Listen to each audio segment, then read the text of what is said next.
The balance patch preceding Season 16 of Summoner's War RTA is here, and it's about to change the game. A little. Or a lot, we don't know. We don't know. It could be a lot. Maybe you'll find out by the end of this video. But one thing's for sure, Molly's heel is looking a little bit more humble, and Vigor's gonna need to chill the nine-tailed out before he puts defense break on you again. And Gianna's gonna have to wait another turn, half a turn, a third of a turn to strip and stun your whole team because she gained so much attack bar on her skill 1. One of the monster families that received the most changes in the balance patch is the dragons. Now each one of them have an increase in their damage based on what style of monster they are. Red deals damage based on his defense, whereas our big yellow dragon deals damage based on speed. Even Zyros is 10% additional damage per debuff on the enemy. Now this marks a pretty significant paradigm shift when it comes to making balance patches in the future, so remember that we said this because we're gonna touch on it later. Everyone so much.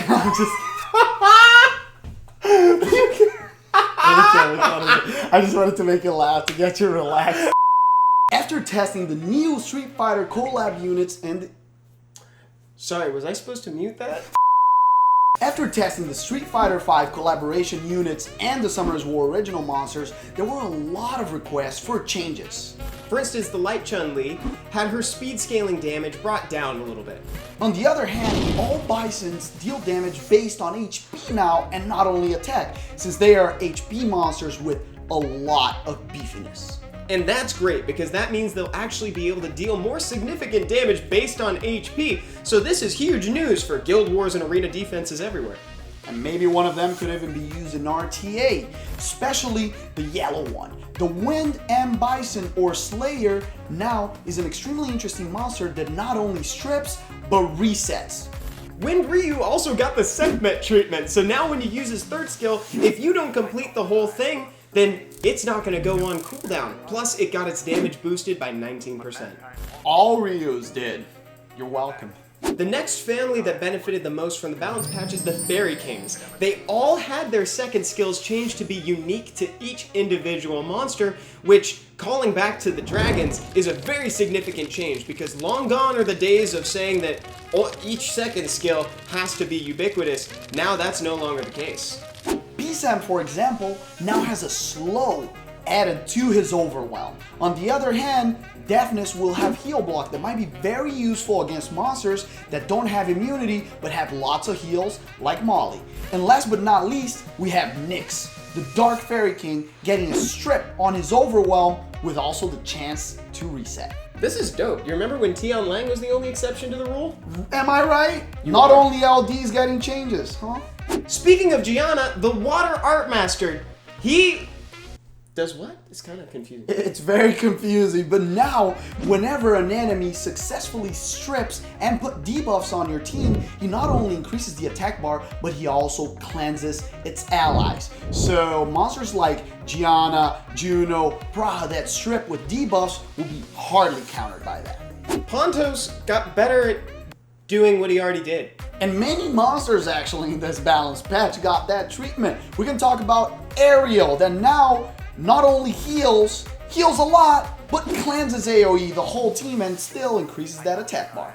So the discussion about who's better, Ariel or Lulu, is back on the table.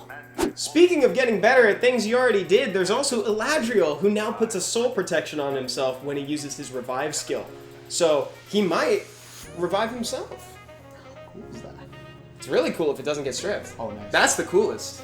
Since revive is the topic, Vanessa, that was already one of the most interesting monsters for RTA, got a small adaptation that might bring her back into the meta together with that 33% speed lead that she already sported. Now it will instantly revive a teammate like it always did, but let's say somebody's already dead and you've got the skill up, you can now choose to use it to revive a fallen teammate.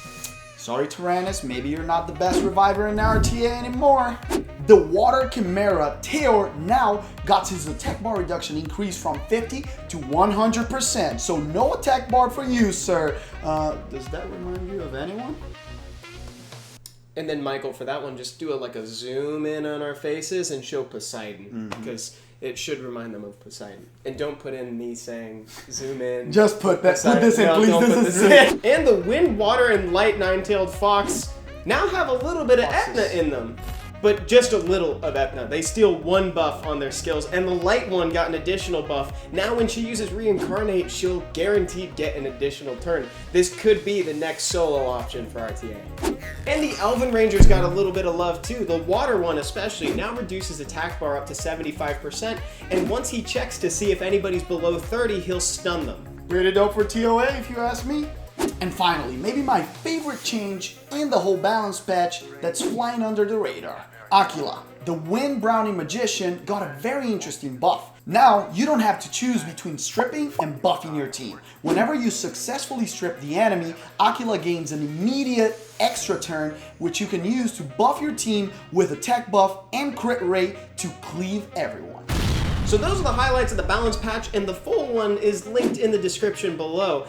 If you guys enjoyed this sort of thing, let us know, because we'd be down to do some more.